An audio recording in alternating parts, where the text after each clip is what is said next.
ప్రభువు పేరట మీ అందరికీ శుభాభివందనములు.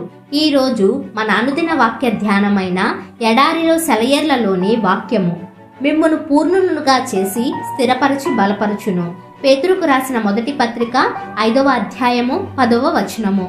క్రీస్తుతో మనం ఏదైనా కొత్త సంబంధంలోకి ప్రవేశించబోయే ముందు ఆయనతో ఆ సంబంధం పెట్టుకోవడానికి మనకి యోగ్యత ఉన్నదా అన్న విషయంలో మనల్ని సంతృప్తి పరచుకోవాలి.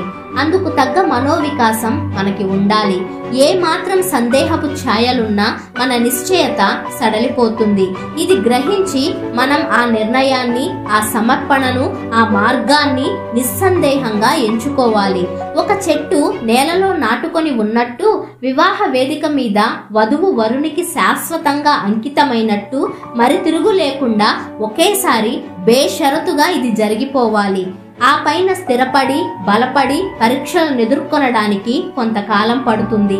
ఈ కాలంలో మన సంబంధం శాశ్వతమై అలవాటుగా మారిపోయేంత వరకు మనం వదలకుండా గట్టిగా అంటిపెట్టుకొని ఉండాలి. డాక్టర్ విరిగిన చెయ్యిని అతకడం లాంటిదే ఇది. దాన్ని చెక్క ముక్కల మధ్య అటు ఇటు కదలకుండా ఉంచుతారు. దేవుడు కూడా తన పిల్లలు విశ్వాసపు తొలి దశల్లో చంచలలు కాకుండా ఉండడానికి తన ఆత్మ సంబంధమైన పిండి కట్టు వాళ్ళ చుట్టూ కడతాడు.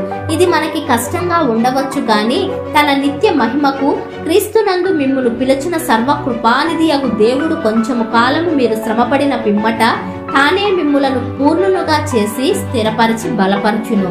పాపానికి, రోగానికి ఒకటే సహజ ధర్మం ఉంది.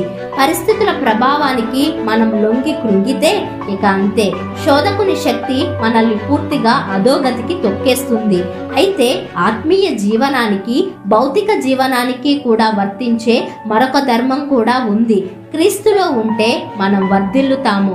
ఈ సూత్రం మొదట చెప్పిన సూత్రాన్ని నిర్వీర్యం చేసి దానికి అధికారం లేకుండా చేస్తుంది.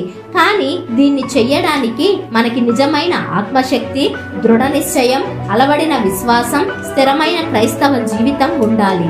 మన ఫ్యాక్టరీలో ఉపయోగించే శక్తి లాంటిదే ఇది కూడా. యంత్రానికి ఉన్న బెల్ట్ తిరుగుతూనే ఉండాలి. శక్తి ఎప్పుడు అక్కడ ఉంటుంది, కానీ దాన్ని మనకు ఉపయోగపడే యంత్రాల చక్రాలకు బెల్ట్ వేసి కలపాలి.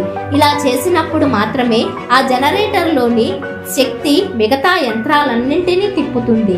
ఎన్నుకోవడం, నమ్మడం, కట్టుబడి ఉండడం, దేవునితో నిలకడగా నడిచి వెళ్ళడం, వీటన్నిటికీ ఆత్మీయ సూత్రాలున్నాయి.